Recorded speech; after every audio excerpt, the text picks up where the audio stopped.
2013년 인도 무기평가. 한국의 비호복합이 러시아의 판치르를 눌렀습니다.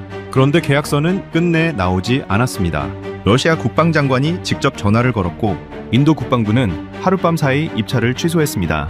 12년 후 우크라이나 하늘에서 판치르가 드론 한 대에 격추됐습니다. 그 장면은 인도 국방부 회의실에서도 재생됐고 2025년 8월 인도가 그 사업을 다시 열었습니다. 이번엔 한국에게 손을 내밀었죠. 과연 한국은 그 기회를 잡을 수 있을까요? 라자스탄 사막의 모래바람은 봄에도 눈을 뜨기 힘들 만큼 거셌습니다. 2017년 3월, 저는 인도 육군 방공포병 중령 아르준싱으로 포콜라 사격장 한복판에 서 있었죠. 앞에는 세 나라의 무기가 나란히 놓여 있었습니다. 러시아의 판치르, 러시아의 퉁구스카, 그리고 한국의 K-30 비호복합. 그날 제 임무는 단 하나였습니다. 어떤 체계가 인도 육군의 하늘을 지킬 자격이 있는지 직접 눈으로 확인하는 것이었습니다. 저는 솔직히 말씀드리면 한국 무기에 큰 기대를 품지 않았습니다. 인도 육군은 수십 년간 러시아 무기와 함께했고 저 역시 그 속에서 훈련받고 성장한 사람이었으니까요. 아버지도 군인이었고 아버지의 아버지도 군인이었습니다. 우리 집안의 병영 생활은 언제나 러시아제 장비와 함께였죠. 판치르는 중동 전장에서 실전 경험까지 쌓은 체계였습니다. 한국산 무기가 그걸 넘어설 수 있다고는 솔직히 생각하지 못했습니다. 사격 시험 첫날 아침, 판치르 먼저 나섰습니다. 레이더가 돌아가고 미사일이 하늘로 솟구쳤습니다. 관중석에서 러시아 측 기술자들이 뭔가 자신 있다는 표정으로 팔짱을 끼고 서 있었죠.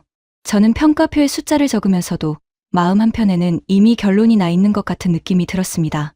익숙한 것은 언제나 믿음직스럽게 보이는 법이니까요. 그런데 다음 날이었습니다. 비호복합이 사격장으로 들어서는 순간 뭔가 달랐습니다.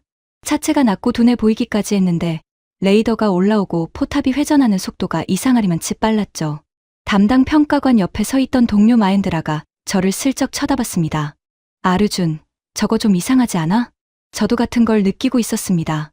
이상한 게 아니라 빠른 거였습니다.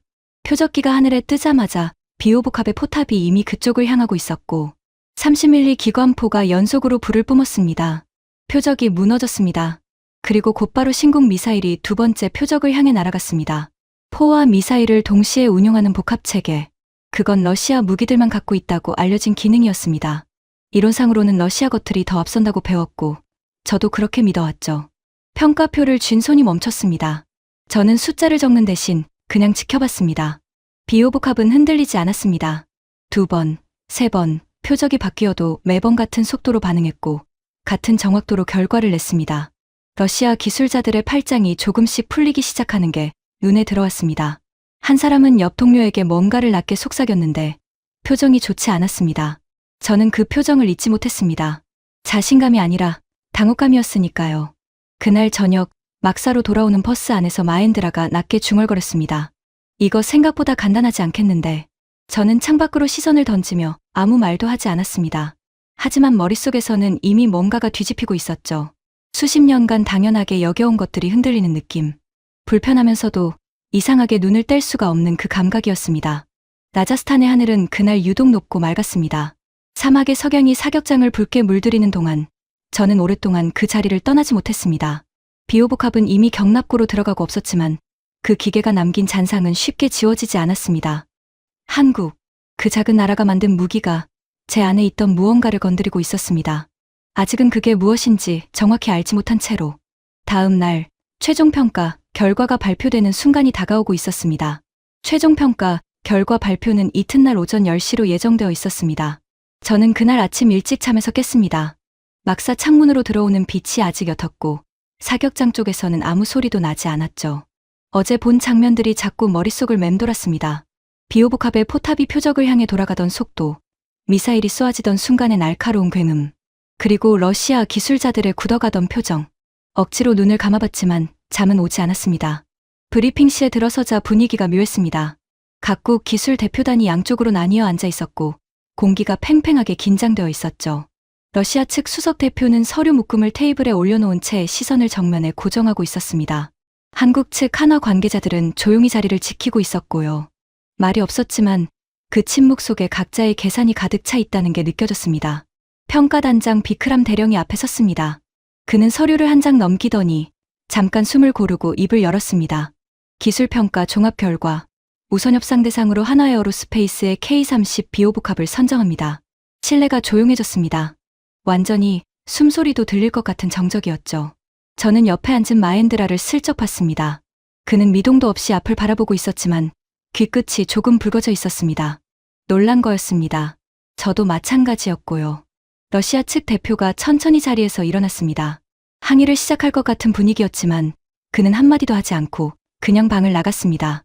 그 뒷모습이 이상하게 오래 기억에 남았습니다. 패배를 인정하는 사람의 뒷모습이 아니라 아직 끝나지 않았다는 걸 알고 있는 사람의 뒷모습처럼 보였으니까요. 브리핑이 끝나고 복도로 나오는데 마엔드라가 조용히 말했습니다. 솔직히 예상 못했어. 근데 숫자는 거짓말을 안 하잖아. 맞는 말이었습니다. 저도 그렇게 생각했습니다. 사격 정확도, 반응 속도, 연속 교전 능력. 어느 항목에서도 비오복합이 뒤지지 않았고 오히려 앞선 항목이 더 많았습니다. 수십 년간 러시아 무기만 봐온 저도 인정할 수밖에 없는 결과였죠. 그런데 그 인정이 저를 불편하게 만들었습니다. 무기는 성능만으로 선택되는 게 아니라는 걸 저는 오래전부터 알고 있었습니다. 인도 국방 조달 역사는 기술보다 정치가 먼저였던 순간들로 가득했으니까요. 러시아는 단순한 무기 공급국이 아니었습니다. 외교적 동반자였고 유엔 안보리에서 우리 편이 되어주던 나라였습니다.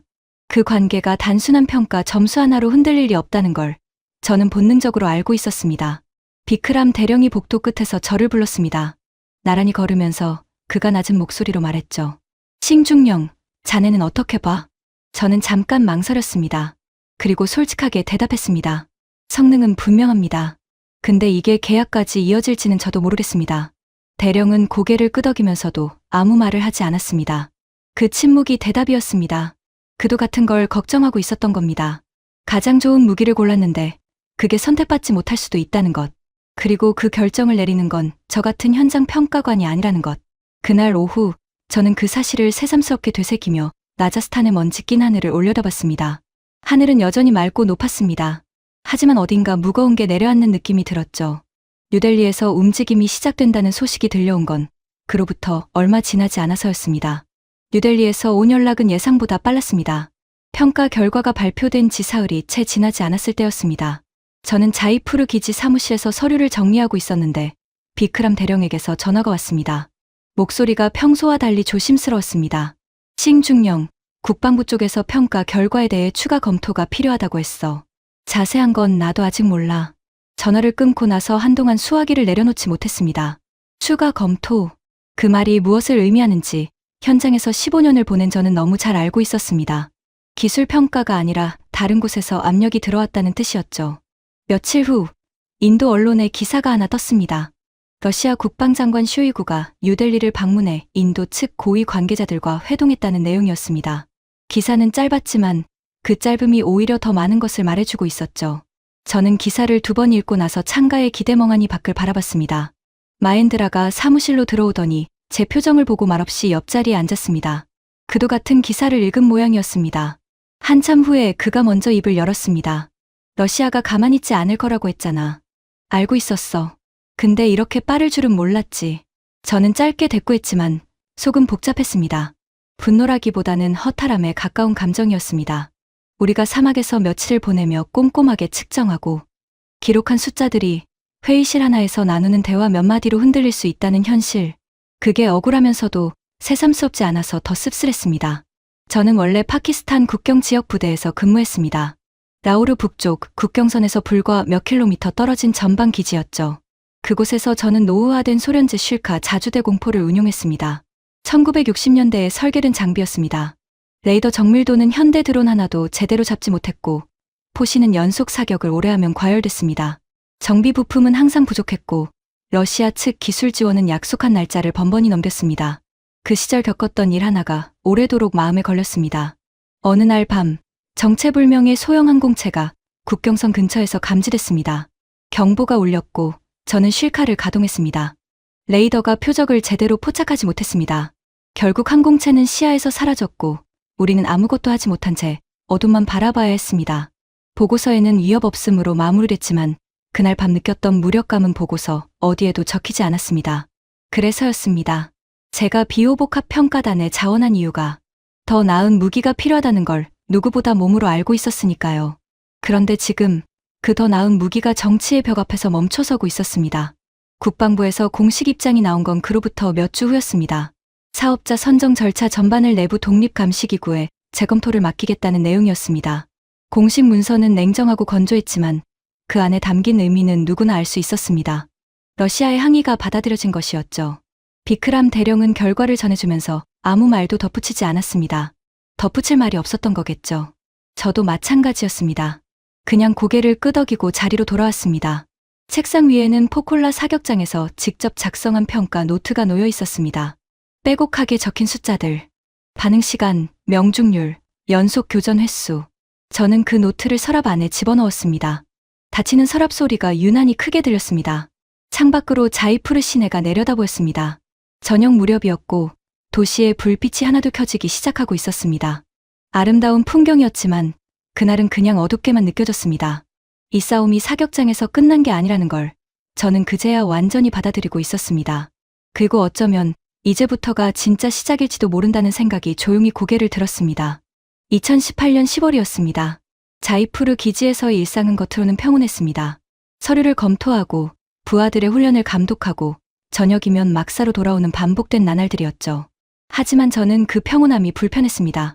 재검토가 시작된 이후로 사업 진행 상황에 대한 공식 통보는 한 번도 없었고 저는 그냥 기다리는 것 외에 할 수 있는 일이 없었으니까요. 그러던 어느 날 오후 비크람 대령에게서 연락이 왔습니다. 목소리가 달랐습니다. 조심스러운 게 아니라 뭔가를 억누르고 있는 것 같은 톤이었습니다. 싱중령, 오늘 저녁에 시간 돼? 그날 저녁 대령 집무실에 들어서자 책상 위에 서류 한 장이 놓여 있었습니다. 대령은 그걸 제 쪽으로 밀었습니다. 저는 앉아서 첫 줄을 읽었습니다. 국방부 조달 결정 통보, 자주식 방공포 미사일 체계 사업, 우선협상 대상자 선정 최종 확정, 하나에어로스페이스 K30 비오 복합. 숨이 잠깐 멎는 것 같았습니다. 재검토가 시작된 지 1년이 넘었고 그 사이 아무 소식이 없어서 이미 틀렸다고 반쯤 포기하고 있었습니다. 그런데 결과는 바뀌지 않았습니다. 비오 복합이었습니다. 다시, 진짜입니까? 대령이 천천히 고개를 끄덕였습니다. 저는 서류를 다시 한번 읽었습니다. 같은 내용이었습니다. 손끝이 미세하게 떨렸습니다. 기쁨인지 안도인지 구분하기 어려운 감정이었습니다. 어쩌면 둘 다였을 겁니다. 러시아 쪽은요? 공식 항의는 계속하고 있어. 근데 이번엔 숫자가 워낙 명확하니까. 대령의 말이 끝나기도 전에 마엔드라에게 문자를 보냈습니다. 답장은 10초도 안 되어 왔습니다. 느낌표 하나였는데 그것만으로도 충분했습니다. 그날 밤 저는 오랜만에 편하게 잠들었습니다. 기다림이 길었던 만큼 그 결과가 더 크게 느껴졌습니다. 포콜라 사격장에서 직접 보고 기록했던 숫자들이 결국 인정받은 것이었습니다. 정치가 기술을 이기지 못했다는 것이었습니다. 적어도 그 순간까지는. 하지만 그 안도감은 그리 오래가지 않았습니다. 열흘 후였습니다. 뉴델리에서 소식이 또 날아왔습니다. 이번엔 신문기사가 아니었습니다. 국방부 내부 회람 문서였는데 비크람 대령이 조용히 복사본을 건네줬습니다. 손이 약간 굳어 있었습니다. 문서를 펼쳤습니다. 러시아 측이 이번엔 차원이 다른 카드를 꺼내 들었습니다. 단순히 평가 결과에 이의를 제기하는 수준이 아니었습니다. 인도가 비오복합을 선택할 경우 향후 인도-러시아 방산협력 전반에 차질이 생길 수 있다는 경고였습니다. S-400 방공 미사일 체계 도입 협상, 해군 함정 공동 개발, 전투기 엔진 기술 이전 협의. 그 모든 사안이 테이블 위에 올라와 있었습니다. 저는 문서를 다 읽고 나서 한동안 말이 없었습니다. 무기 하나의 선택이 아니었습니다. 수십 년간 쌓아온 양국 관계 전체를 건드리는 문제였습니다. 러시아는 그걸 알고 있었고 그 무게를 인도 국방부 책상 위에 고스란히 올려놓은 겁니다. 치밀하고 냉정한 수였습니다. 비크람 대령이 낮게 말했습니다. 싱중령, 이건 이제 우리 손을 벗어난 문제야. 저는 그 말을 듣고 창밖을 바라봤습니다. 자이푸르의 밤하늘에 별이 선명했습니다. 아름다운 밤이었지만 가슴 한가운데에 돌덩이 하나가 얹히는 느낌이었습니다. 포콜라에서 제 눈으로 직접 확인한 것들이 있었습니다. 숫자로 기록한 결과들이 있었습니다. 그 모든 것이 지금 이 순간 정치라는 힘 앞에서 천천히 밀려나고 있었습니다. 그리고 그 며칠 후 인도 국방부의 공식 발표가 나왔습니다. 저는 그 발표문을 읽으면서 손에 들고 있던 커피잔을 내려놓지 못한 채 그 자리에 굳어버렸습니다. 발표문은 짧았습니다. 자주식 방공포 미사일 체계 사업, 국제 입찰 절차 전면 취소, 향후 메이크 인 인디아 정책 기조에 따라 국내 조달 방식으로 전환 검토, 커피잔을 내려놓은 건 한참 후였습니다. 손이 떨리지는 않았습니다. 오히려 이상하리만큼 조용한 느낌이었죠. 너무 큰 충격은 때로 감각을 마비시킨다는 걸 그날 처음 알았습니다. 메이크 인 인디아, 국산화. 들을 때마다 고개를 끄덕이게 되는 말이었습니다. 인도가 스스로의 힘으로 무기를 만들어야 한다는 방향성 자체는 옳았습니다. 저도 그 원칙에는 동의했습니다. 하지만 그게 지금 이 순간 이 결정의 진짜 이유인지 저는 믿을 수가 없었습니다. 러시아의 경고가 열흘 전에 날아왔고 열흘 후에 입찰이 취소됐습니다. 그 사이에 인도가 독자 개발 역량을 갑자기 확보한 건 아니었습니다.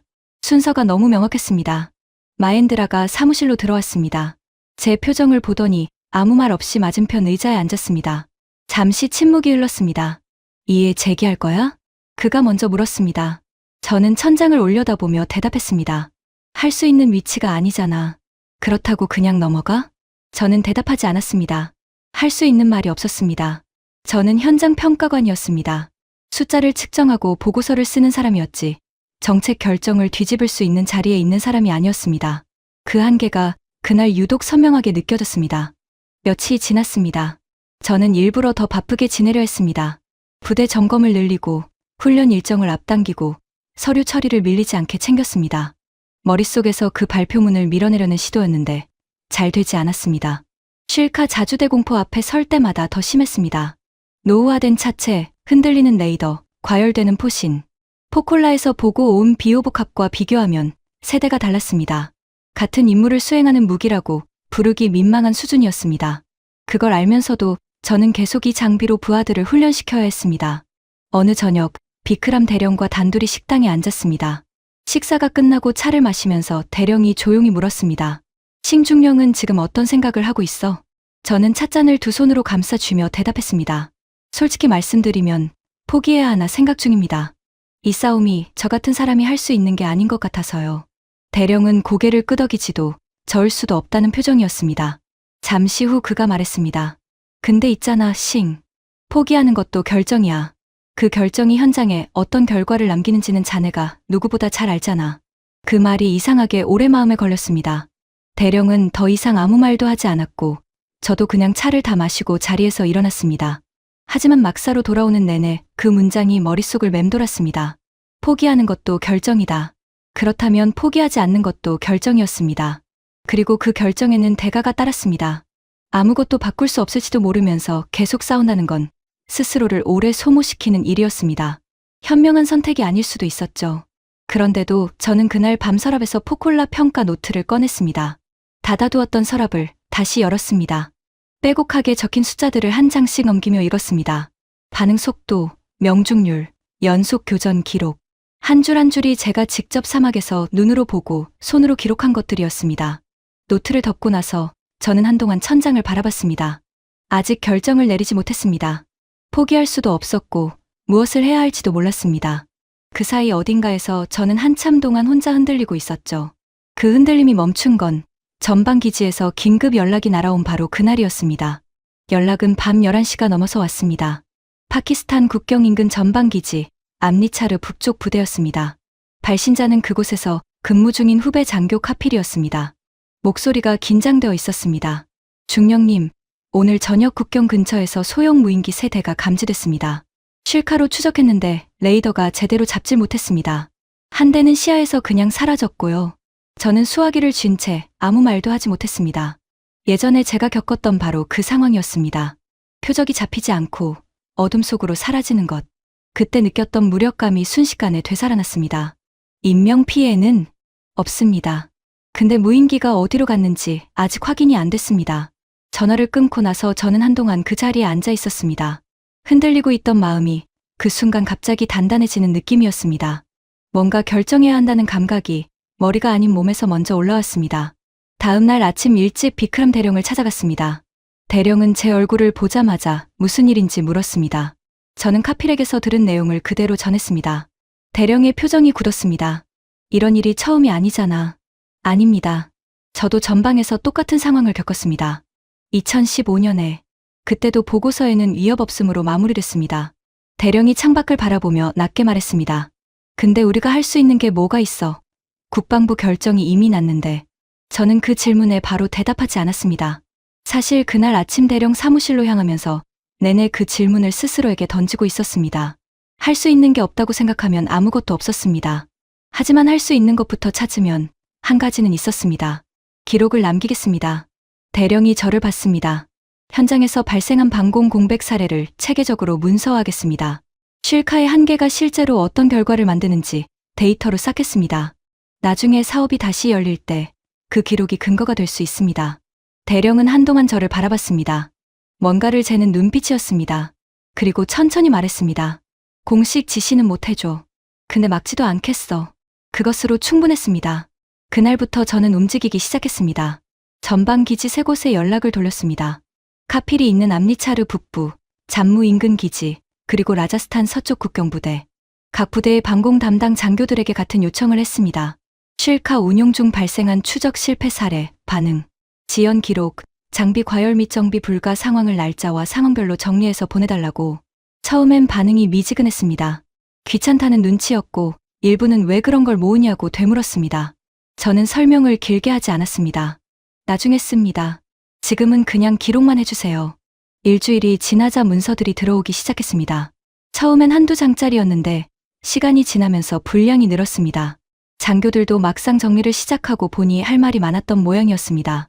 표적 추적 실패 횟수, 평균 반응 지연 시간, 부품 수급 지연으로 인한 가동 불가 일수, 숫자들이 쌓이면서 그림이 보이기 시작했습니다. 인도 육군 전방 부대의 적어도 방공망에는 구멍이 있었습니다. 작은 구멍이 아니었습니다. 드론 한 대가 충분히 통과할 수 있는, 그것도 여러 곳에 뚫려 있는 구멍이었습니다. 저는 그 문서들을 파일로 묶으면서 손이 떨리지 않았습니다. 오히려 오랜만에 손끝에 힘이 들어가는 느낌이었습니다. 무력하게 흔들리던 지난 몇 달과는 달랐습니다. 방향이 생겼다는 것, 그것만으로도 달라졌습니다. 마엔드라가 제 책상 위에 쌓여가는 파일들을 보더니 물었습니다. 이걸로 뭘 하려고? 저는 파일 하나를 집어들며 대답했습니다. 보여주려고요. 우리가 지금 어떤 하늘 아래 서 있는지. 마엔드라는 잠시 그 말을 곱씹더니 자기 자리로 돌아가 컴퓨터를 켰습니다. 그리고 아무 말 없이 저에게 협조 요청 공문 초안 하나를 이메일로 보내왔습니다. 혼자 하지 않아도 된다는 신호였습니다. 창밖으로 자이푸르의 오후 햇살이 내려앉고 있었습니다. 길고 어두웠던 터널 끝에서 아주 작은 빛 하나가 보이기 시작하는 것 같았습니다. 아직 멀었지만 분명히 거기 있었습니다. 그리고 그 빛이 어디로 이어지는지 저는 곧 알게 됩니다. 파일이 12개가 됐을 때 예상치 못한 사람에게서 연락이 왔습니다. 발신자는 뉴델리 국방부 조달국 소속 민간 분석관 프리아 나이르였습니다. 면식이 없는 사람이었습니다. 메일 첫 줄에 자기소개가 짧게 적혀 있었습니다. 방산 조달 정책을 분석하는 일을 한다고, 그리고 제가 전방 기지들에서 자료를 모으고 있다는 걸 알게 됐다고. 마지막 줄이 눈에 걸렸습니다. 저도 같은 문제를 다른 방향에서 보고 있습니다. 한번 이야기 나눌 수 있을까요? 저는 메일을 2번 읽었습니다. 국방부 내부 사람이라는 게 걸렸습니다. 제가 공식 지시도 없이 움직이고 있다는 걸 알고 있다면 이게 문제가 될 수도 있었습니다. 비크람 대령에게 먼저 알릴까 생각했지만 결국 그냥 답장을 보냈습니다. 만나보겠다고. 열흘 후 뉴델리 출장 일정에 맞춰 약속을 잡았습니다. 장소는 국방부 청사 근처 작은 식당이었습니다. 들어서자마자 구석 자리에 앉아있는 사람이 눈에 들어왔습니다. 40 초반쯤 되어 보이는 여성이었고 테이블 위에 서류 묶음이 놓여 있었습니다. 저를 보자 자리에서 일어나 짧게 인사했습니다. 나이르입니다. 와주셔서 감사합니다. 목소리가 차분했습니다. 격식을 차리거나 긴장한 기색이 없었습니다. 오히려 오래 알고 지낸 사람처럼 편하게 자리를 권했습니다. 저는 그 편안함이 낯설면서도 나쁘지 않았습니다. 음식을 주문하고 나서 그녀가 먼저 말을 꺼냈습니다. 중령님이 모으고 계신 자료, 방향이 맞습니다. 근데 현장 기록만으로는 정책 결정에 닿기가 어렵습니다. 저는 그 반대편에서 같은 문제를 보고 있었습니다. 반대편이라면요? 예산입니다. 그녀가 서류 묶음에서 종이 몇 장을 꺼냈습니다. 인도 육군 방공 체계 유지 비용 추이였습니다. 숫자들이 빼곡했는데 그녀가 손가락으로 짚어주는 항목마다 저는 눈이 멈췄습니다. 쉴카 한 대당 연간 정비 비용, 러시아 측 부품 수급, 지연으로 인한 가동 중단 누적 일수, 노후 장비 운용으로 인한 훈련 사고 건수와 그에 따른 추가 지출. 숫자들이 만들어내는 그림은 단순했습니다. 낡은 장비를 유지하는 비용이 새 장비를 도입하는 비용보다 이미 크게 넘어서고 있었습니다. 이 자료를 국방부 내부에서는 아무도 안 봅니까? 저는 물었습니다. 그녀가 찻잔을 내려놓으며 대답했습니다. 보는 사람은 있죠. 근데 보고 싶지 않은 사람이 더 많습니다. 낡은 장비를 계속 쓰는 건 러시아와의 관계를 유지한다는 명분이 있으니까요. 숫자보다 명분이 편한 사람들이 있습니다. 저는 그 말이 마음 한 곳에 정확하게 박히는 느낌을 받았습니다. 제가 현장에서 느껴온 것과 정확히 같은 이야기를 그녀는 숫자로 설명하고 있었습니다. 방향이 달랐을 뿐 보고 있는 것은 같았습니다. 식사가 끝날 무렵 그녀가 물었습니다. 중령님, 이 자료들을 모으는 게 어디로 이어질 거라고 생각하십니까? 저는 잠깐 생각했습니다. 솔직히 모릅니다. 다시 사업이 열릴지도 모르고 열린다 해도 결과가 같을지 모르죠. 근데 아무것도 안 남기면 그냥 없었던 일이 되는 것 같아서요. 그녀는 고개를 끄덕였습니다. 동의하는 것 같기도 했고 뭔가를 판단하는 것 같기도 했습니다. 잠시 후 그녀가 말했습니다. 저도 합류하겠습니다. 현장 기록과 예산 분석을 함께 묶으면 무게가 달라집니다. 저는 그 말을 듣고 나서 창밖을 잠깐 봤습니다. 뉴델리에 저녁이 내려앉고 있었습니다. 복잡하고 시끄러운 도시였지만 그 순간만큼은 이상하게 조용하게 느껴졌습니다. 혼자였던 싸움에 누군가 합류한다는 것. 그게 전략적으로 도움이 되는지 따지기 전에 그냥 덜 외롭다는 감각이 먼저 들었습니다. 저는 솔직하게 그 감각을 느끼면서 고개를 끄덕였습니다. 감사합니다. 짧은 대답이었지만 목소리가 조금 흔들렸습니다. 그녀는 모른 척 해줬습니다. 그것도 고마웠습니다. 자이프르로 돌아오는 기차 안에서 저는 창에 이마를 기댔습니다. 어둠 속을 달리는 기차 창밖으로 불빛들이 빠르게 지나갔습니다. 파일 12개로 시작한 일이 어디까지 이어질지 여전히 몰랐습니다. 하지만 이제 혼자가 아니었습니다. 그리고 그것이 생각보다 많은 것을 바꿔놓을 거라는 걸 저는 그때는 아직 알지 못했습니다. 2019년 봄이었습니다. 프리아와 저는 석 달째 자료를 주고받고 있었습니다. 그녀는 뉴델리에서 예산 분석 자료를 정리했고 저는 자이프로와 전방 기지를 오가며 현장 기록을 보탰습니다. 처음엔 이메일로 파일을 교환하는 수준이었는데 어느 순간부터는 일주일에 두세 번씩 전화로 이야기를 나누는 사이가 됐습니다. 그녀는 꼼꼼했습니다. 제가 보낸 자료에서 숫자 하나가 맞지 않으면 반드시 짚고 넘어갔고 출처가 불분명한 내용은 어김없이 표시해뒀습니다. 처음엔 그게 까다롭게 느껴졌는데 익숙해지고 나니 오히려 신뢰가 쌓이는 방식이라는 걸 알게 됐습니다. 그녀가 손댄 자료는 반박하기 어려웠습니다. 어느 날 저녁 전화에서 그녀가 말했습니다. 중령님, 이제 그림이 거의 완성됐습니다. 전방 부대 11곳의 쉴카 운용 기록, 추적 실패 사례 43건, 가동 불가 누적 일수, 그리고 그에 따른 예산 손실 추정치까지 이걸 하나로 묶으면 보고서 형태가 됩니다. 저는 책상에 기대 천장을 올려다보며 물었습니다. 그 보고서를 누구한테 가져갑니까? 그게 지금 제일 중요한 문제죠. 그녀의 목소리가 잠깐 조용해졌습니다. 저도 같은 생각을 하고 있었습니다. 자료를 만드는 것과 그걸 실제로 결정권자에게 닿게 하는 것은 완전히 다른 문제였습니다. 그 무렵 마엔드라가 뜻밖의 정보를 가져왔습니다. 인도 육군 참모총장 직속 전력발전위원회에서 방공 전력 현황 점검 보고를 받을 예정이라는 것이었습니다. 정기 보고였지만 그 자리에 방공포병 분야 의견서를 제출할 수 있는 채널이 열려 있었습니다. 공식 루트였습니다. 어떻게 알았어? 제가 묻자 마엔드라가 어깨를 으쓱했습니다. 물어보면 알 수 있는 것들이 있습니다. 저는 웃음이 나왔습니다. 오랜만에 웃음이었습니다. 마엔드라는 조용히 움직이는 사람이었습니다. 나서지 않았지만 필요한 순간에 항상 뭔가를 가져왔습니다. 프리아에게 전화를 걸었습니다. 그녀는 잠시 침묵했다가 말했습니다. 기회입니다. 근데 완벽하게 준비해야 합니다. 허점이 하나라도 있으면 묻혀버립니다. 그때부터 3주가 정신없이 흘렀습니다. 저는 낮에는 부대 업무를 처리하고 저녁부터 새벽까지 보고서를 다듬었습니다. 프리아는 예산 수치를 4번 검토했고 저는 현장 기록의 날짜와 수치를 일일이 원본과 대조했습니다. 마엔드라는 문서 형식과 제출 절차를 꼼꼼하게 확인해줬습니다. 보고서 제목은 단순하게 잡았습니다. 인도 육군 전방 저고도 방공 전력의 현황과 개선 필요성. 자극적이지 않았지만 내용은 달랐습니다. 도입 후에는 전방기지 11곳의 실제 운용 데이터를 실었습니다. 쉴카에 들어온 추적 실패율, 평균 반응 지연 시간, 부품 수급 지연으로 인한 가동 중단 일수. 숫자들이 말하는 바는 명확했습니다. 현재 전방 저고도 방공망은 현대적 위협에 대응하기 어려운 수준이라는 것이었습니다. 중반부에는 프리아의 예산 분석이 들어갔습니다. 노후 장비 유지 비용과 신형 장비 도입 비용의 장기 비교. 숫자로 보면 새 장비를 도입하는 편이 오히려 경제적이라는 결론이 자연스럽게 나왔습니다. 마지막 부분에는 포콜라 평가 결과를 다시 실었습니다. 특정 제품을 직접 검명하지는 않았습니다. 다만 2017년 실시된 공식 기술평가에서 검증된 체계가 존재한다는 사실, 그리고 그 체계가 현재 인도 육군의 요구 조건을 충족한다는 내용을 담았습니다. 읽는 사람이라면 무슨 이야기인지 알 수 있었습니다.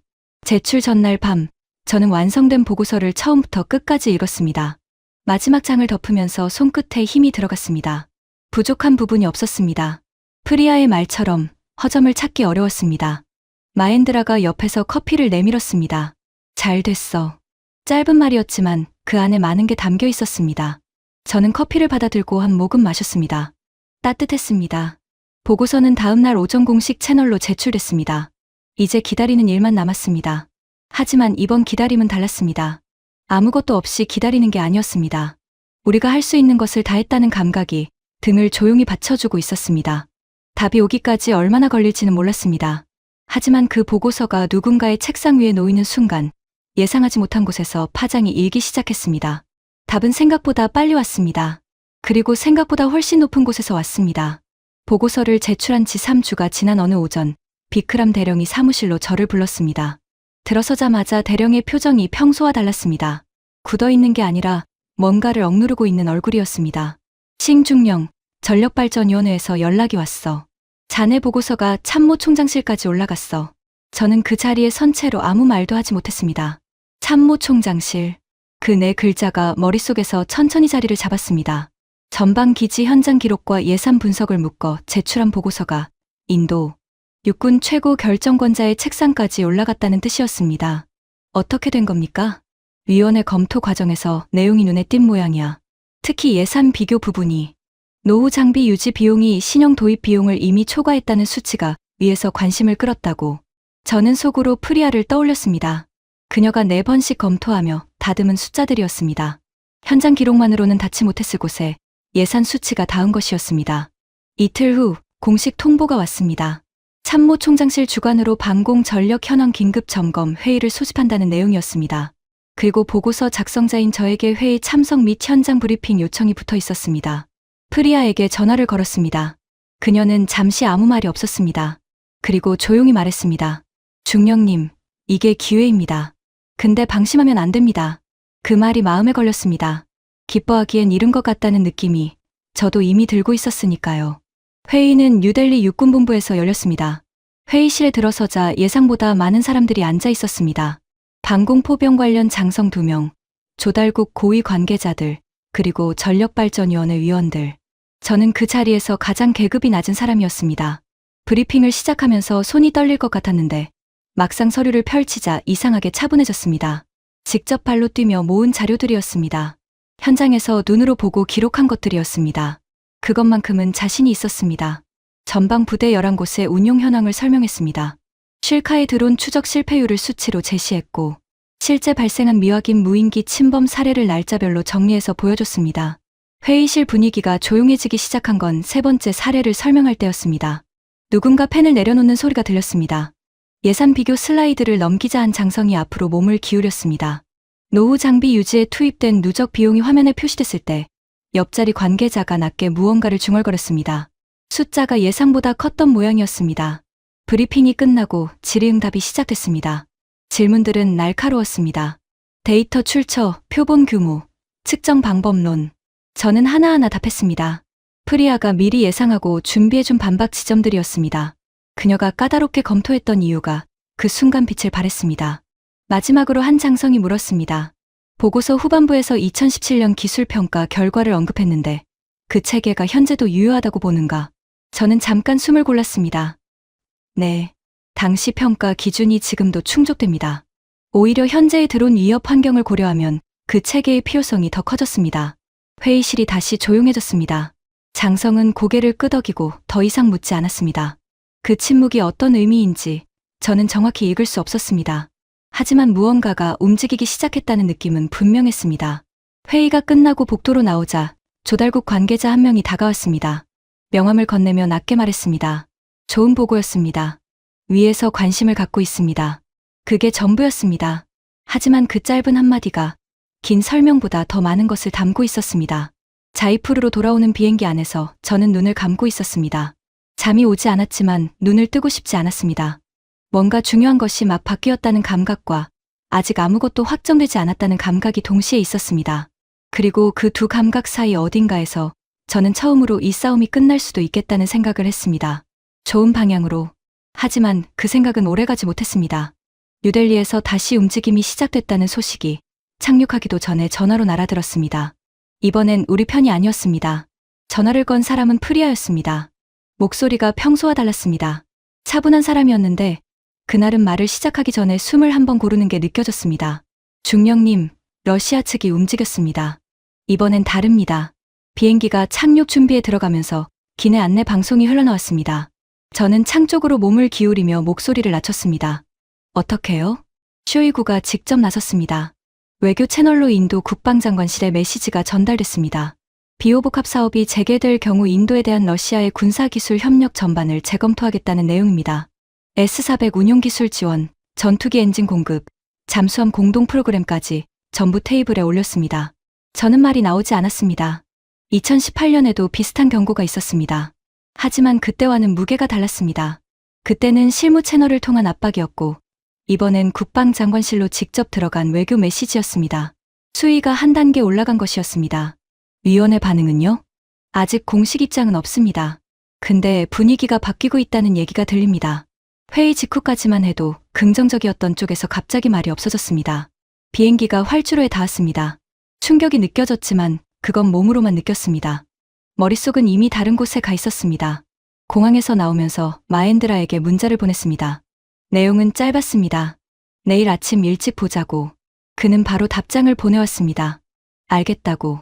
다음 날 아침 3시 처음으로 한자리에 모였습니다.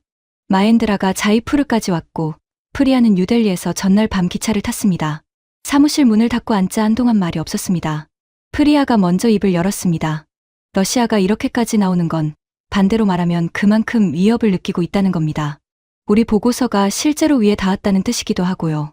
맞는 말이었습니다. 하지만 그게 위안이 되기엔 상황이 너무 무거웠습니다. 마엔드라가 테이블에 팔꿈치를 올리며 말했습니다. S-400이 문제야. 인도가 이미 도입한 체계잖아. 거기에 기술 지원을 끊겠다고 하면 국방부가 버티기 어렵지. 저도 그 부분이 가장 걸렸습니다. 비호복합 하나의 문제가 아니었습니다. 인도 방공망 전체에서 러시아 기술이 차지하는 비중이 워낙 컸습니다. 그 연결고리를 흔들겠다는 협박은 단순한 엄포가 아니었습니다. 그로부터 며칠이 지났습니다. 예상했던 일이 현실이 됐습니다. 전력발전위원회에서 비공식 연락이 왔습니다. 방공전력 현황 점검 후속 조치가 일단 보류됐다는 내용이었습니다. 이유는 적혀있지 않았습니다. 적혀있지 않아도 알 수 있었습니다. 저는 그 연락을 받고 한동안 사무실 의자에 앉아 있었습니다. 분노가 올라오는 줄 알았는데 그것보다 먼저 피로가 왔습니다. 뼛속까지 스며드는 것 같은 무거운 피로였습니다. 2년 가까이 움직였습니다. 자료를 모으고 분석하고 보고서를 썼습니다. 참모총장실까지 닿았습니다. 그리고 다시 벽이었습니다. 프리아에게 전화를 걸었습니다. 그녀는 이미 알고 있었습니다. 괜찮으십니까? 괜찮다고 말하려 했습니다. 그런데 말이 쉽게 나오지 않았습니다. 모르겠습니다. 솔직히 그녀가 잠시 아무 말도 하지 않았습니다. 그 침묵이 위로처럼 느껴졌습니다. 한참 후에 그녀가 말했습니다. 저도 지쳤습니다. 근데 있잖아요, 중령님. 러시아가 이 정도로 나온다는 건 아직 끝나지 않았다는 뜻이기도 합니다. 이미 끝난 싸움엔 이렇게까지 힘을 쓰지 않습니다. 저는 그 말을 듣고 창밖을 바라봤습니다.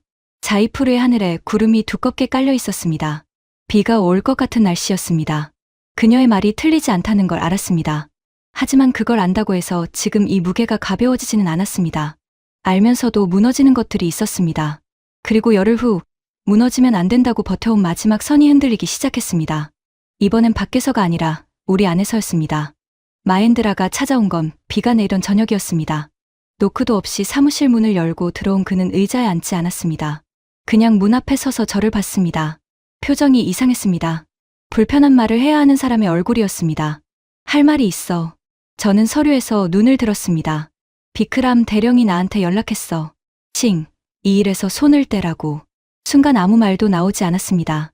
빗소리만 창을 두드렸습니다. 대령이 직접? 응. 위에서 압력이 들어온 모양이야. 중령님이 계속 이 문제를 건드리면 인사에 영향이 생길 수 있다고. 대령도 더는 막아줄 수 없다고 했어. 저는 천천히 등받이에 몸을 기댔습니다. 천장을 올려다봤습니다. 인사. 그 단어가 머릿속에서 선명하게 떠올랐습니다. 군인에게 인사는 단순한 발령 문제가 아니었습니다. 진급이 막히거나 오지로 전출되거나 경력 자체가 꺾일 수 있다는 뜻이었습니다.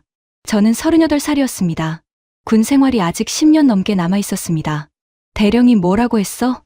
정확히 더 이상 자네를 보호해줄 수 있는 위치가 아니라고. 미안하다고도 했어. 미안하다. 비크람 대령이 그 말을 했다는 게 오히려 더 마음을 무겁게 했습니다. 그는 함부로 그런 말을 하는 사람이 아니었으니까요. 마엔드라가 조심스럽게 말을 이었습니다. 나도 솔직히 말할게. 나는 이제 빠져야 할 것 같아. 나도 가족이 있고 애들 학교 문제도 있고 더 이상 같이 가기가 어려울 것 같아. 그 말은 예상하지 못한 것이었습니다. 프리아가 지쳤다고 했을 때도 위원회 후속 조치가 보류됐을 때도 버텼는데 마엔드라의 그 말은 달랐습니다. 처음부터 함께였던 사람이었습니다. 협조 공문 초안을 아무 말 없이 보내줬던 사람이었습니다. 그가 빠진다는 건 단순히 한 명이 줄어드는 게 아니었습니다. 저는 한참 아무 말도 하지 않았습니다. 알겠어. 목소리가 생각보다 낮게 나왔습니다. 마엔드라는 뭔가 더 말하려다가 입을 닫았습니다. 그리고 조용히 사무실을 나갔습니다. 문이 닫히는 소리가 유난히 크게 들렸습니다. 혼자 남았습니다. 빗소리가 더 크게 들렸습니다. 저는 한동안 그냥 앉아 있었습니다. 머릿속이 이상하게 조용했습니다. 분노도 억울함도 아직 오지 않았습니다. 그냥 비어있는 것 같은 느낌이었습니다. 프리아에게 연락해야 한다는 생각이 들었습니다. 그런데 전화기를 집어들고도 번호를 누르지 못했습니다. 뭐라고 해야 할지 몰랐습니다. 상황을 전달하는 건 어렵지 않았습니다. 하지만 그 상황을 전달하고 나서 어떤 말을 이어가야 할지 저는 알 수가 없었습니다. 결국 그날 밤 프리아에게는 연락하지 못했습니다. 다음 날 아침 비크람 대령에게서 공식 면담 요청이 들어왔습니다. 들어서자마자 대령은 문을 닫으라고 했습니다. 그리고 저를 똑바로 봤습니다. 싱중령, 나는 자네 편이야. 그건 변하지 않아. 근데 지금 상황이 자네가 생각하는 것보다 위에서 무겁게 보고 있어. 더 진행하면 자네 경력이 위험해. 대령님은 어떻게 하라고 하십니까? 대령이 잠깐 시선을 내렸습니다. 그리고 다시 저를 봤습니다. 내려놓아. 지금은 세 글자였습니다. 내려놓아. 저는 그 말을 듣는 순간 가슴 어딘가가 무너지는 소리가 들리는 것 같았습니다. 실제 소리가 아니었지만 분명히 느껴졌습니다. 대령 사무실을 나와 복도를 걷는데 발이 무거웠습니다. 2년 반이었습니다. 포콜라 사격장에서 비호복합을 처음 본 날부터 전방 기지를 돌아다니며 자료를 모으던 날들까지 프리아를 만나고 마엔드라와 함께 밤을 새우고 참모 총장실까지 보고서를 올렸던 모든 것이 그 복도를 걸으면서 한꺼번에 떠올랐습니다. 그리고 지금 그 모든 것이 여기서 멈춰야 한다는 말을 들었습니다. 막사로 돌아와 책상에 앉았습니다. 서랍을 열었습니다. 포콜라 평가 노트가 있었습니다. 꺼내지 않았습니다. 그냥 바라봤습니다. 한참을 그렇게 앉아 있다가 서랍을 닫았습니다. 창밖으로는 어제 내리던 비가 아직 그치지 않고 있었습니다. 흐린 하늘 아래 자이푸르가 가라앉아 있었습니다. 어디를 봐도 밝은 곳이 없는 날이었습니다. 저는 그날 처음으로 진짜로 포기를 생각했습니다. 사흘을 거의 아무것도 하지 않았습니다. 업무는 했습니다. 부대 점검을 나갔고 서류에 결제도 했습니다. 겉으로 보면 평소와 다를 게 없었죠. 하지만 속은 달랐습니다. 밥을 먹어도 맛이 없었고 밤에는 누워도 잠이 오지 않았습니다. 천장을 바라보다 새벽이 오는 날이 사흘 연속이었습니다. 포기라는 말을 처음 입 밖에 낸 건 사흘째 되던 밤이었습니다. 소리내어 말한 게 아니었습니다. 그냥 마음속에서 그 단어를 꺼내놓고 가만히 들여다봤습니다. 포기. 생각보다 낯설지 않았습니다. 오히려 그게 더 무서웠습니다. 나흘째 되던 날 저녁 아버지에게 전화를 걸었습니다. 아버지는 육군준장 출신이었습니다. 35년을 군에서 보낸 사람이었죠. 은퇴 후에는 첸나이 외곽에서 조용히 지내고 있었습니다. 저는 아버지에게 업무 이야기를 잘 꺼내지 않았습니다. 걱정을 끼치고 싶지 않았고 아버지도 현직 시절 이야기를 먼저 묻지 않는 분이었습니다. 그날은 달랐습니다. 전화를 걸고 나서 한동안 날씨 이야기를 했습니다. 어머니 안부를 물었습니다. 그러다 갑자기 말문이 막혔습니다. 아버지가 먼저 물었습니다. 무슨 일 있냐? 저는 잠깐 망설이다가 털어놨습니다. 처음부터 다 말하지는 않았습니다. 포콜라 평가부터 보고서까지 그리고 지금 상황까지 중간중간 요약하면서 말했는데 아버지는 끊지 않고 들었습니다. 전화 너머로 숨소리만 들렸습니다. 다 말하고 나서 저는 조용히 기다렸습니다. 아버지가 천천히 말했습니다. 아르준, 나도 그런 순간이 있었어. 옳은 걸 알면서도 못 가는 순간. 어떻게 하셨습니까? 나는 그때 포기했다. 예상하지 못한 대답이었습니다. 저는 아무 말도 하지 못했습니다. 포기하고 나서 한동안은 편했어. 근데 나중에 그 문제가 다른 방식으로 터졌을 때 내가 그때 버텼더라면 어땠을까 하는 생각이 오르랐다. 그게 더 오래 남더라. 아버지가 말을 이었습니다. 근데 있잖아. 나는 내가 나보다 더 멀리 왔다고 생각해. 참모총장실까지 올라간 보고서가 그냥 사라지진 않아. 기록은 남아. 저는 창밖을 바라봤습니다. 자이푸르의 밤이 깊어 있었습니다. 무섭습니다. 계속 가다가 아무것도 안 바뀌면, 그것도 제 경력도 다 날리면. 아버지가 잠깐 침묵했습니다. 그리고 말했습니다. 무서운 거 당연하지. 근데 아류준, 내가 무서운 게 경력이야. 아니면 포기했다는 것 자체야? 그 질문이 가슴 한복판에 꽂혔습니다. 저는 대답을 못했습니다. 한참 후에야 겨우 말했습니다. 둘 다인 것 같습니다. 그래, 둘 다여도 돼. 근데 그 둘 중에 뭐가 더 오래 남을지는 내가 알잖아. 전화를 끊고 나서 한동안 그 자리에 앉아 있었습니다. 아버지의 목소리가 귓가에 맴돌았습니다. 포기했다는 것 자체가 무서운 거냐고. 그 질문이 자꾸 되돌아왔습니다. 저는 서랍을 열었습니다. 포콜라 평가 노트를 꺼냈습니다. 펼쳤습니다. 빼곡하게 적힌 숫자들을 손가락으로 천천히 짚어 내려갔습니다. 제가 직접 사막에서 기록한 것들이었습니다.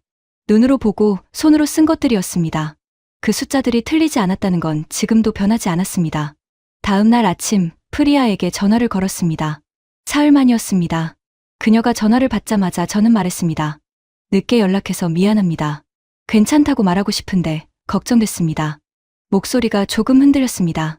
그녀도 쉽지 않은 사흘이었을 거라는 걸 그 흔들림 하나로 알 수 있었습니다. 저는 짧게 말했습니다. 계속 가겠습니다.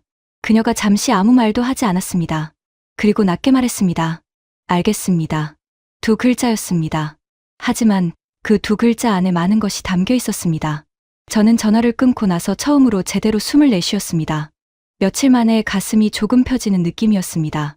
창밖으로 아침 햇살이 들어오고 있었습니다. 자이푸르의 하늘이 오랜만에 맑았습니다. 아직 아무것도 해결되지 않았습니다. 벽은 그대로였고 상황은 바뀌지 않았습니다. 하지만 그 벽 앞에서 돌아서지 않겠다는 것만큼은 정해졌습니다. 그리고 그 결심이 채 식기도 전에 예상하지 못한 곳에서 문이 하나 열리기 시작했습니다. 예상하지 못한 곳은 인도 바깥이었습니다. 2022년 2월이었습니다. 러시아가 우크라이나를 침공했습니다. 저는 새벽에 뉴스를 보다가 잠을 깼습니다. 처음엔 먼 나라의 전쟁이었습니다. 하지만 며칠이 지나면서 그게 먼 이야기가 아니라는 걸 알게 됐습니다. 판치르가 격추됐습니다. 우크라이나 전장에서 러시아의 판치르 자주대 공포가 드론에 의해 파괴되는 영상이 잇따라 나왔습니다. 한 대가 아니었습니다. 여러 대였습니다. 그것도 소형 드론에 의해서였습니다. 방공 체계가 드론을 잡는 게 아니라 드론이 방공 체계를 잡고 있었습니다. 저는 그 영상을 반복해서 봤습니다. 포콜라 사격장에서 판치르 옆에 서 있던 러시아 기술자들의 얼굴이 떠올랐습니다.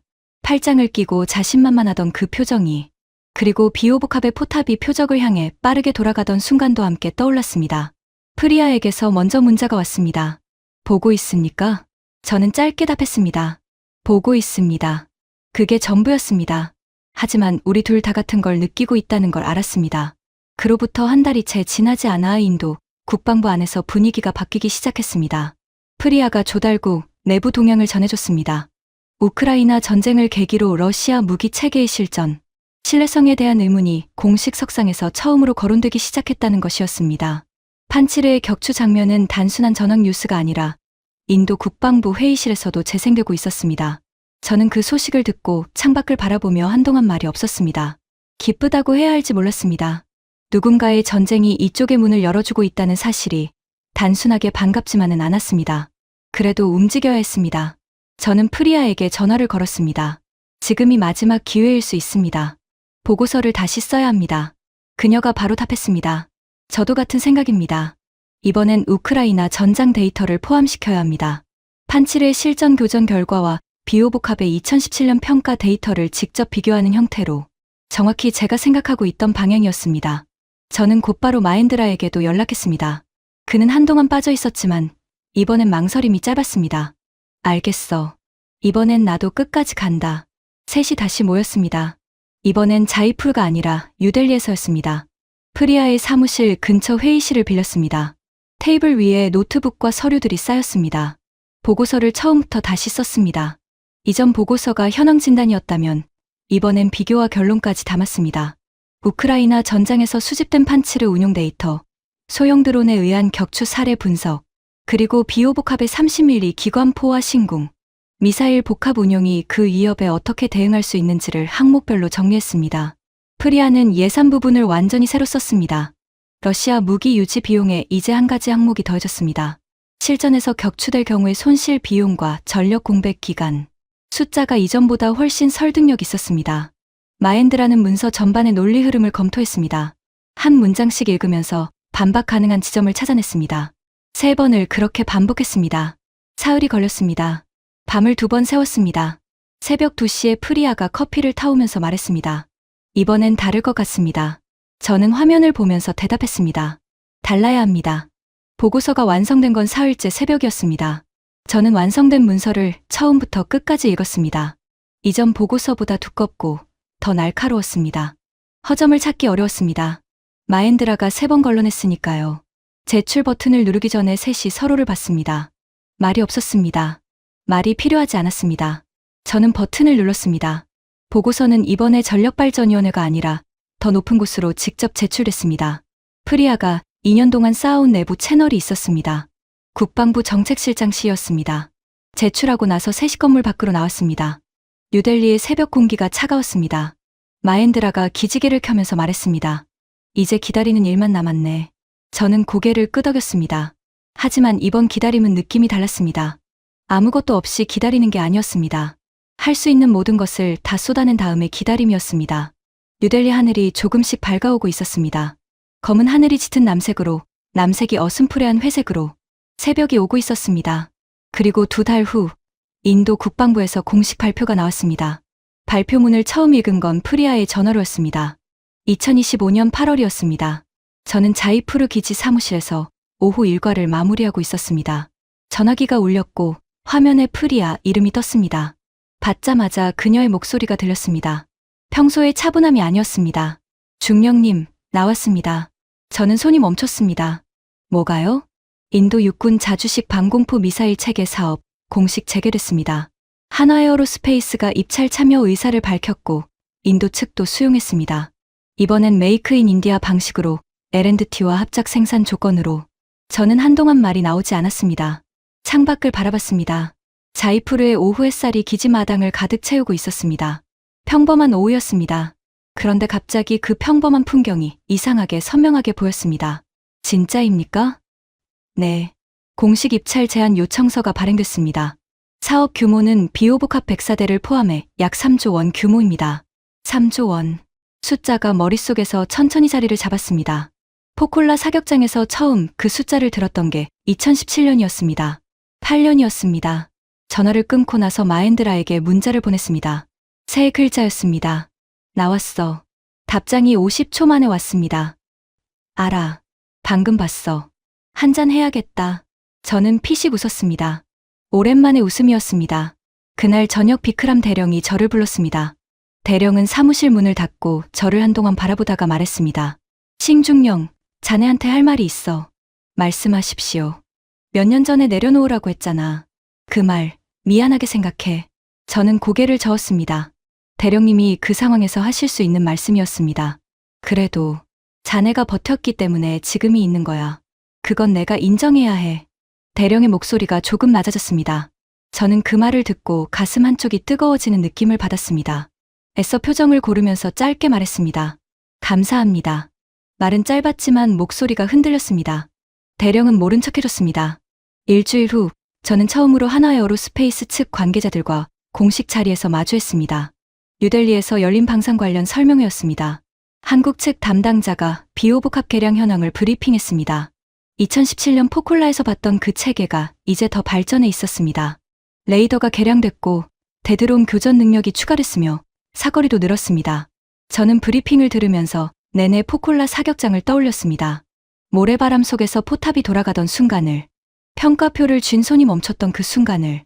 브리핑이 끝나고 담당자가 질문을 받았습니다. 여러 장교들이 손을 들었습니다. 저는 손을 들지 않았습니다. 이미 알고 있었으니까요. 제가 직접 받고 직접 기록했으니까요. 나오는 길에 프리아가 옆에서 걸으며 말했습니다. 어떻습니까? 저는 잠깐 생각했습니다. 2017년보다 좋아졌습니다. 그때도 충분했는데 그녀가 조용히 웃었습니다. 복도 끝에서 마엔드라가 기다리고 있었습니다. 셋이 나란히 건물을 나섰습니다. 뉴델리에 저녁이 내려앉고 있었습니다. 도시의 불빛이 켜지기 시작하는 시간이었습니다. 마엔드라가 걸으면서 말했습니다. 8년이네.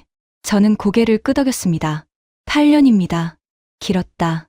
길었습니다. 셋이 잠시 침묵했습니다. 할 말이 없어서가 아니었습니다. 그냥 그 침묵이 어울리는 순간이었습니다. 저는 걸으면서 파키스탄 국경 근처 전방기지를 떠올렸습니다. 어둠 속에서 드론을 놓쳤던 그날 밤을, 쉴카 레이더가 표적을 잡지 못하던 순간의 무력함을, 그리고 그 무력함이 저를 포콜라로, 뉴델리로, 이 긴 싸움 속으로 밀어넣었다는 것을. 아직 계약이 확정된 건 아니었습니다. 입찰이 시작됐을 뿐이었고 앞으로도 넘어야 할 산이 있었습니다. 하지만 8년 전 취소됐던 문이 다시 열렸습니다. 그것도 더 단단한 조건으로. 현지 생산이라는 조건은 이번엔 러시아가 쉽게 흔들 수 없는 구조였습니다. 메이크 인 인디아의 틀 안에서 진행되는 사업을 외부 압력으로 막기는 훨씬 어려웠습니다. 뉴델리의 밤거리를 걸으면서 저는 조용히 생각했습니다. 기록은 사라지지 않았습니다. 아버지가 말했던 대로였습니다. 포콜라 평가 노트의 숫자들, 프리아와 밤을 새워 다듬은 보고서들, 마엔드라가 한 줄씩 검토해준 논리들. 그 모든 것이 어딘가에 남아있었고 결국 여기까지 왔습니다. 저는 걸음을 멈추지 않았습니다. 앞으로도 멈추지 않을 생각이었습니다. 그리고 그 걸음이 어디에서 끝나는지 저는 마지막 한 가지를 아직 확인하지 못했습니다. 026년 봄이었습니다. 라자스탄의 바람은 9해 전과 똑같았습니다. 모래를 실어 나르는 건조한 바람, 눈을 가늘게 떠야 하는 그 바람이 포콜라 사격장을 가로질러 불었습니다. 저는 그 바람 속에 서 있었습니다. 9해 전 처음 이곳에 섰던 바로 그 자리였습니다. 달라진 것이 있었습니다. 이번엔 평가관으로 온 게 아니었습니다.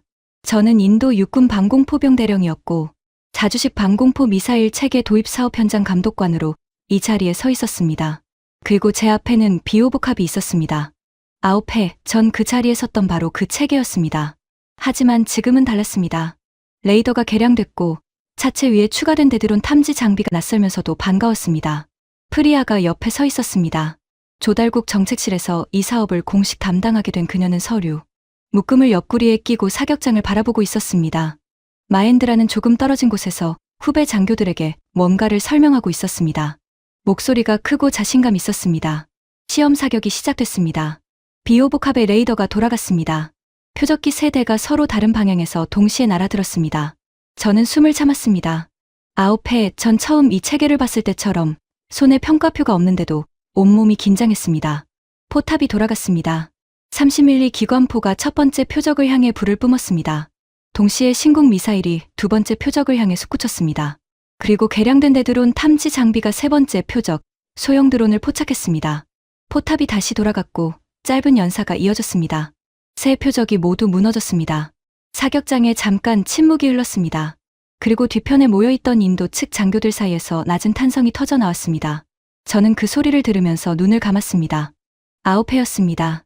포콜라에서 평가표를 쥔 손이 멈췄던 그 순간부터 전방 기지를 돌아다니며 자료를 모으던 날들, 프리아와 밤을 새워 보고서를 다듬던 밤들, 마엔드라가 문 앞에 서서 빠지겠다고 했던 그 비 오던 저녁, 아버지 목소리를 들으며 천장을 바라보던 새벽들, 그리고 다시 셋이 모여 처음부터 보고서를 썼던 뉴델리의 밤까지, 그 모든 것이 눈꺼풀 안쪽에서 빠르게 스쳐 지나갔습니다. 눈을 떴습니다. 프리아가 저를 보고 있었습니다. 말이 없었습니다. 말이 필요하지 않았습니다. 저도 고개를 끄덕이는 것으로 대신했습니다. 마엔드라가 다가왔습니다. 그는 사격장 쪽을 바라보며 짧게 말했습니다. 역시 좋네. 9회 전 그가 처음 비오복합을 보고했던 말과 비슷했습니다. 그때는 의아하다는 눈빛이었는데 지금은 달랐습니다. 확인했다는 눈빛이었습니다. 오후가 되자 한화에어로스페이스 측 관계자들과 간담회가 열렸습니다. 한국 측 담당자가 앞으로의 현지 생산 일정과 기술 이전 계획을 설명했습니다. L&T와의 합작 생산 공장이 이미 부지를 확정했다는 내용도 있었습니다. 저는 그 설명을 들으면서 이번엔 다르다는 걸 느꼈습니다. 9회 전과 달리 이번엔 인도 안에서 만들어지는 구조였습니다. 외부에서 흔들기 훨씬 어려운 구조였습니다. 간담회가 끝나고 사막의 해가 기울었습니다. 석양이 포콜라 사격장을 붉게 물들이기 시작했습니다. 9회 전 그 석양과 같은 색이었습니다. 저는 그 자리에 잠시 멈춰 섰습니다. 그때 저는 한국이라는 나라의 무게를 어렴풋이 느끼기 시작했다고 했습니다. 지금은 어렴풋하지 않았습니다. 분명했습니다. 작은 나라였습니다. 한반도라는 좁은 땅에서 끊임없는 위협 속에서 스스로를 지키기 위해 만들어온 무기였습니다. 그 절박함이 성능으로 쌓여 있었습니다. 포콜라에서 처음 봤을 때부터 그 무게가 느껴졌는데 이제야 그게 무엇인지 정확히 알 것 같았습니다. 프리아가 옆에 와서 섰습니다. 둘이 나란히 석양을 바라봤습니다. 이제 뭐 할 겁니까? 그녀가 물었습니다. 저는 잠깐 생각했습니다. 전방 부대 가야죠. 새 장비가 들어오면 교육이 필요하니까. 또 현장으로. 저는 원래 현장 사람입니다. 그녀가 조용히 웃었습니다. 저도 웃었습니다. 오랜만에 가볍게 웃었습니다. 마엔드라가 멀리서 소리쳤습니다. 둘이 거기서 뭐 해요? 빨리 와요. 밥 먹어야지. 저는 프리아와 함께 걸음을 옮겼습니다. 포콜라의 석양이 등 뒤에서 길게 그림자를 드리웠습니다. 아홉해 전 혼자 그 자리에 서서 비오복합의 잔상을 지우지 못했던 사람이 이제 둘의 그림자를 끌고 그 사격장을 걸어 나오고 있었습니다. 하늘 위로 별이 하나씩 나오기 시작했습니다. 나자스탄의 밤하늘은 언제나 별이 많았습니다. 도시의 불빛이 닿지 않는 사막이라 그랬습니다. 저는 걸으면서 잠깐 고개를 들었습니다. 서랍 안에 오래 넣어뒀던 포콜라 평가 노트가 생각났습니다. 지금은 서랍 안에 없었습니다. 이 사업 관련 공식 문서 파일맨 앞에 끼워져 있었습니다. 제자리를 찾은 것이었습니다. 숫자는 거짓말을 하지 않습니다. 그리고 옳은 것은 결국 제자리로 돌아옵니다. 느리더라도 멀리 돌아오더라도 저는 그것을 9회에 걸쳐 배웠습니다. 안녕하세요. 해외감동 대한민국입니다. 오늘 이야기는 인도 육군의 비오복합 도입 사업을 배경으로 만든 뉴스픽션입니다. 사실 이 이야기의 뼈대는 꽤 오래된 실제 사건에서 시작됩니다. 2013년 인도 국방부가 자주식 대공포 미사일 체계 도입을 위한 국제 입찰을 열었고 러시아 판치르를 포함한 경쟁자들을 제치고 한화에어로스페이스의 K-30 비오복합이 우선 협상 대상자로 선정됐습니다. 러시아가 강하게 항의했고 정치적 압박 속에서 입찰은 취소됐습니다. 그리고 2025년 8월 그 사업이 다시 열렸습니다. 한화에어로스페이스는 인도 현지 기업 L&T와 손잡고 메이크 인 인디아 방식으로 재도전에 나섰습니다. 저는 그 12년의 시간 안에 누군가의 이야기가 있었을 거라는 생각을 했습니다. 현장에서 직접 성능을 확인하고 기록하고 버텼을 누군가의 이야기. 아르준 싱이라는 인물은 그 상상에서 태어났습니다. 실존 인물이 아닙니다. 하지만 그가 겪는 감정들, 옳다고 믿는 것이 정치 논리에 막히는 답답함, 포기할 뻔했다가 다시 일어서는 과정은 실제로 그 시간 안에 있었을 법한 이야기라고 생각합니다. 오늘 영상에서 사실과 픽션이 어떻게 나뉘는지는 하단 구절을 꼭 확인해 주세요. 비오복합의 성능, 입찰 경과, 러시아의 개입, 사업 재개 사실은 모두 확인된 내용입니다. 아르준 싱과 프리아, 마엔드라는 창작된 인물입니다. K-30 비오복합이 결국 인도 땅에서 인정받는 날이 오기를 저도 바라고 있습니다. 그날이 오면 또 이야기를 가지고 오겠습니다. 오늘도 봐주셔서 감사합니다. 구독과 좋아요는 다음 이야기를 만드는 힘이 됩니다.